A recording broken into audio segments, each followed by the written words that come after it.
જય મંગલમાં રામ રામ ને સીતારામ અને કેમ છો બધા મિત્રો? મજામાં હશો અને કુશળ મંગળમાં હશો અને અમારા નવા વિડીયોમાં સ્વાગત છે તમારું. ને અત્યારે રૂટીન બધા સ્કૂલે વહી ગયા છે ને આજે તો આયુષે પણ વાડીએ વહી ગયો છે અને આપણે બધું તો કામ થઈ ગયું છે. આયુષ છે ને વાડીએ ગયો તો પછી વળતા ખલેલા લેતા આવ્યો. કા વાડીએ કેવી મજા આવી આયુષ?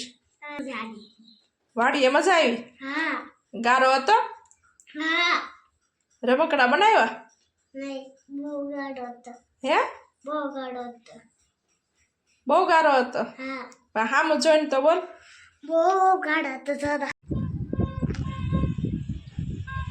લે જો કેટલું મસ્ત મજાનું વાતાવરણ છે અને કેટલો વરસાદ અંધાર્યો છે. જો એને આપણા કપડાં સુકાઈ ગયા છે, સુકાયા નથી એટલે આપણે ઘરમાં નાખી દેવાના છે. એટલે ફટાફટ આપણે લઈ લઈએ કપડાં. એટલે કે કપડાં વરસાદના પલળી જાય જેવા તેવા સુકાયા છે અને તે પાછા કેટલો મસ્ત વરસાદ અંધારેલો છે એને નજારો કેટલો મસ્ત દેખાય છે. વાડીના સીતાફળમાં સીતાફળ આવ્યું તો કાદરિયો ફાલ હશે. પછી આ અમારા વાડીનું સીતાફળ બહુ મસ્ત છે. એને જે ફાલ આવે છે, ફૂલ ઉઘડે છે અને એવું બધું થાય છે. એને હવે આયુષ જાગે તો આપણે એને આપશું. આપણે ઘઉં લઈ લીધા અને આપણે ખાતર લઈ લીધું છે અને આપણે આ માટી લઈ લીધી છે. આ રામડાની માટી છે અને આપણે હવે ખાતર નાખીને આપણે મિશ્રણ કરી દઈશું. સરસ મજાનું આપણે હલાવી દઈશું. એને છોકરીનું મોળા થતું હોય ને તે આવી રીતના આપણે જુવારા વાવી દેવાના હોય છે. હવે આપણે માટીનું અને ખાતરનું બેનું મિશ્રણ કરી નાખ્યું છે અને હવે આપણે વાટકામાં સરસ મજાના ભરી લઈશું. આપણે પેલા અડધા સુધી ભરી લઈશું અને ઋતિને તો પેલા મોળાક જ છે એટલે એમ કે છે મારે દેવું કે ન દેવું કારણ છે.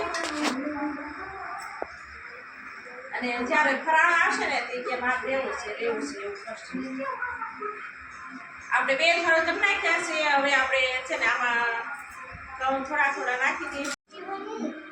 જો આપણે હવે છે ને એક થર નખાઈ ગયો છે, આપણે ચાપી દીધા છે. હવે આપણે એમાં પાછી માટી નાખી દઈશું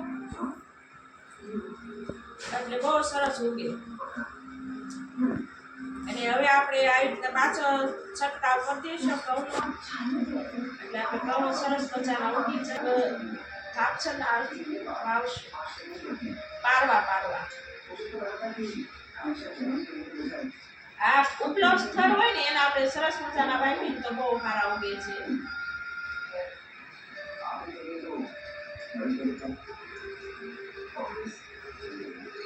અને જુવારા ઉગી જાય ને એટલે અમે તમને બતાવશું કેવા ઉગ્યા છે એમ અમારા જુવારા.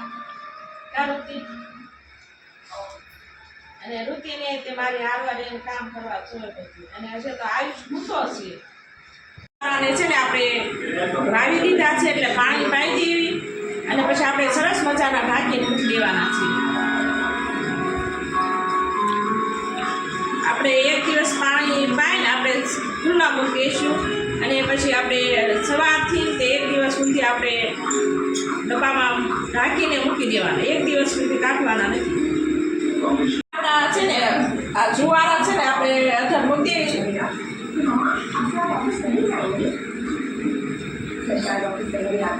પપૈયું છે ને તે અમે નાસ્તો પપૈયામાં કરીએ છીએ. એને આયુષે અડધું તો સીતાફળ ખાઈ લીધું. એને અમારા વાડીના પપૈયા બહુ ગળ્યા છે અને તમે પણ વાડીના પપૈયા ખાવા આવજો. અને અમારે તો વાડીએ કાર્યક્રમ ખાવા હોય કાંઈ. અને આજે આયુષ વાડીએ ગયો હતો તે લાવ્યો હતો પપૈયું.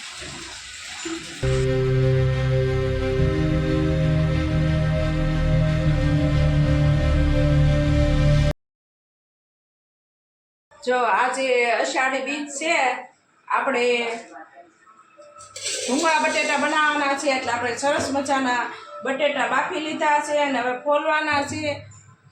અને આપણે આમાં ચોખા ઓરી દીધા છે ખીર કરવા અને આપણે ભૂંગળા બટેટા બનાવવાના છે એટલે ભૂંગળા લાવી છું.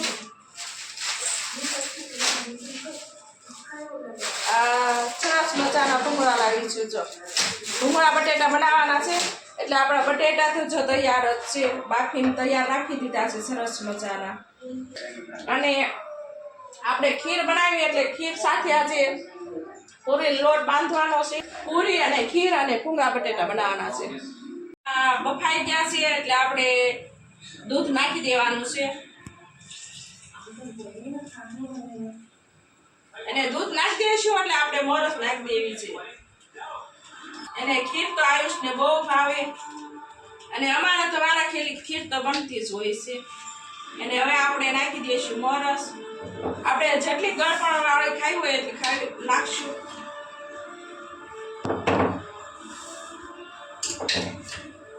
અને આજ બીજ છે ને તે સ્પેશિયલ અત્યારે ખીરનું મહત્વ બહુ છે.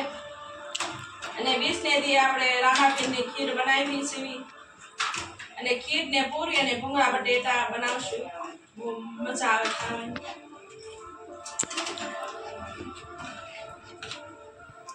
જો ખીર થઈ ગઈ તૈયાર સરસ મજાની.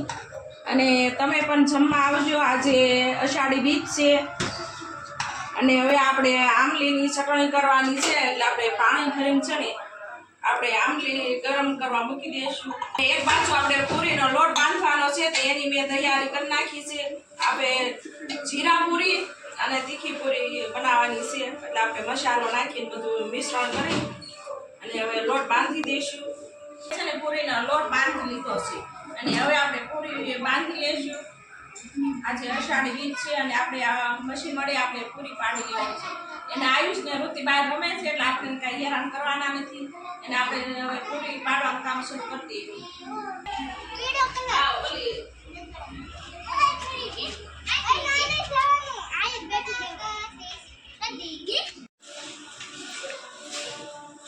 આપણા જો ભૂંગળા તળાઈને સરસ થઈ ગયા છે અને આપણે હવે રસોઈનું કામ થઈ ગયું છે શરૂ. આપણે જો પૂરી થઈ ગઈ છે બનાવીને તૈયાર. આપણે આ ભૂંગળા જો તળાય છે ને એટલે આપણે પૂરી તળી લેવાની છે. આપણે જો પૂરી તળવાનું શરૂ કરી દીધું છે.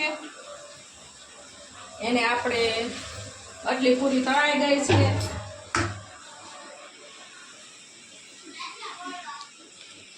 અને સરસ મજાની પૂરી ફૂલે છે મસ્ત.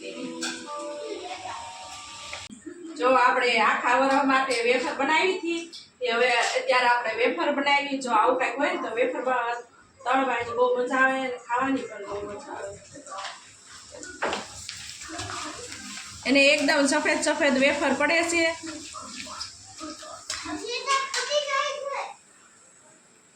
અને આ મારી વેફર થઈ ગઈ તૈયાર. અને જ્યારે ખાઈ હોય ને ત્યાં તળીને ખાધી. એને આપણે કાંઈ દુકાને લેવા જાવી ન પડે ને કાંઈ નહીં. એને દુકાને અત્યારે 10 રૂપિયાની એટલીક આવે. શું આવ્યું કાશી વેફર ખાવા આયુષ શું લેવા આવ્યો? પૂરી ખાવા. આયુષને તો ગરમ ગરમ પૂરી ખાતો જ હોય છે. બધું ગરમ ગરમ જ ખાય. અને આયુષને હાલતા ચાલતા જ ખાય. ગરમ ગરમ ખાતું જાય ને ખાતો જાય. એને બધું શાકવાની એમ ટેવ મળી ગઈ છે. જો આપણે આજે બીજની રસોઈ તૈયાર થઈ ગઈ છે. એને આ ભૂંગળા આ બટેટા આપણે સરસ મજાના વઘારી નાખ્યા છે. લસણિયા બટેટા બનાવ્યા હો. અને આપણે આ ભૂંગળા તળી લીધા. એને આ પૂરી અને આ ખીર બનાવી અને આ આપણે વેફર બનાવી અને આ આપણે ચટણી બનાવી. સરસ મજાની ચટણી આપણે ઘેર જ આંબલીની બનાવી છે. અને અમે હવે જમવા બેસી જાવી. અને અમારો વિડીયો ગમે તો કન્ટિન્યુ રહેજો. અને અમે આવા નવા વિડીયો બનાવશું. વિડીયોનો એન્ડ કરી દેવી. લાઈક કરો,